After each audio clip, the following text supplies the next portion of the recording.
शांति। नष्ट मोह बनने के लिए सिर्फ अपने स्मृति स्वरूप को परिवर्तन करो। मोह तब आता है जब यह स्मृति रहती है कि हम गृहस्थी हैं, हमारा घर, हमारा संबंध है। किसी को कहो ना आप ऐसे मतलब इतना मोह, अरे आपको नहीं पता हम तो गृहस्थी है ना। वो पहले ही मान लेते हैं कि हम गृहस्थी हैं, तो ये मोह आना तो एक नेचुरल सी बात है। पर बाबा की तो सबसे बड़ी गृहस्थी है। पर बाबा का मोह नहीं है, स्नेह है। सबसे सबसे स्नेह है। तो स्नेह तो सबसे रखा जा सकता है। मोह रखकर तो दुखी होगे, और जहां मोह होता है वहां दुख जरूर आता है, क्योंकि मोह तो विकार है, और जहां विकार है वहां सुख तो होता ही नहीं है। तो मोह तब आता है जब यह स्मृति रहती है कि हम गृहस्थी हैं, हमारा घर, हमारा संबंध है। अब इस हद की जिम्मेवारी को बेहद की जिम्मेवारी में परिवर्तन कर दो। बेहद की जिम्मेवारी निभाएंगे तो हद की स्वतः पूरी हो जाएगी। और अगर आप बेहद की जिम्मेवारियों में चल पड़े तो आपकी हद की जिम्मेवारी ऑटोमेटिकली पूरी हो जाती है।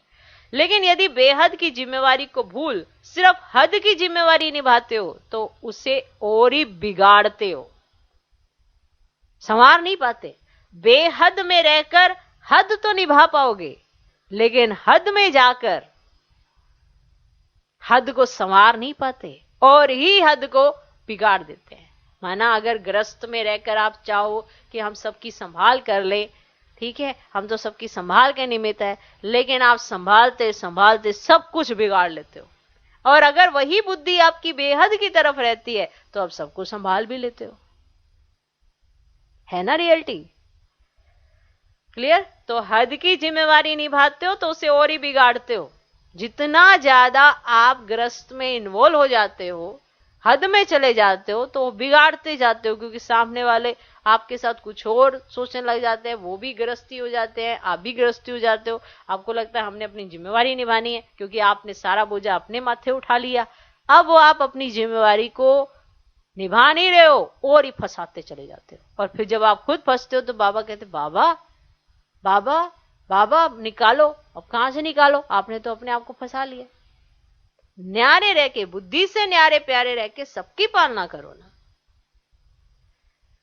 तो हद की जिम्मेवारी निभाते हो तो उसे और ही बिगाड़ते हो, क्योंकि वह फर्ज मोह का मर्ज हो जाता है। आप जिसे फर्ज समझ रहे हो वो एक मोह का मर्ज हो जाता है। इसलिए अपने स्मृति स्वरूप को परिवर्तन कर नष्ट मोह बनो। आप अपनी स्मृति चेंज करो। जैसे कहते हैं अरे कौन है हमारे यहाँ के घर का देखने वाला, कौन है, कौन हमें देखेगा, कौन हमें पूछेगा, हमारे बच्चे ही हमें पूछ रहे हैं, हमारे बच्चे ही पूछेंगे। बाप भूल जाता है। तो फिर बाबा कहते अच्छा ठीक है, मैं ऐसे खड़ा हूं, तुम्हारे बच्चे तुम्हें पूछते देखते क्या तुम्हारे को सुख देते हैं क्या? वो नहीं दे पाते। थोड़ी देर में वो फ्रस्ट्रेट हो जाते हैं, क्योंकि जब बाप के साथ रहकर जिम्मेवारी निभाते हैं तो संपूर्ण जिम्मेवारी निभा पाते हैं। लेकिन अगर इन्वॉल्व होके निभाने चले जाते हैं तो कुछ का कुछ करके आ जाते हैं। आजकल सारे निभा ही रहे हैं, लेकिन भिड़े जा रहे हैं सारे एक दूसरे के साथ, सभी निभाना चाहते हैं। तो वह फर्ज जो आप समझते हो वो मोह का मर्ज हो जाता है। इसलिए अपने स्मृति स्वरूप को परिवर्तन कर नष्ट मत बनो। ये स्मृति स्वरूप को ही बदलना है कि आपको बेहद की स्मृति रखनी है। मेरा मेरा नहीं करो, सब तो बाबा का है। अब बाबा का समझकर आप सबके साथ। ओम शांति।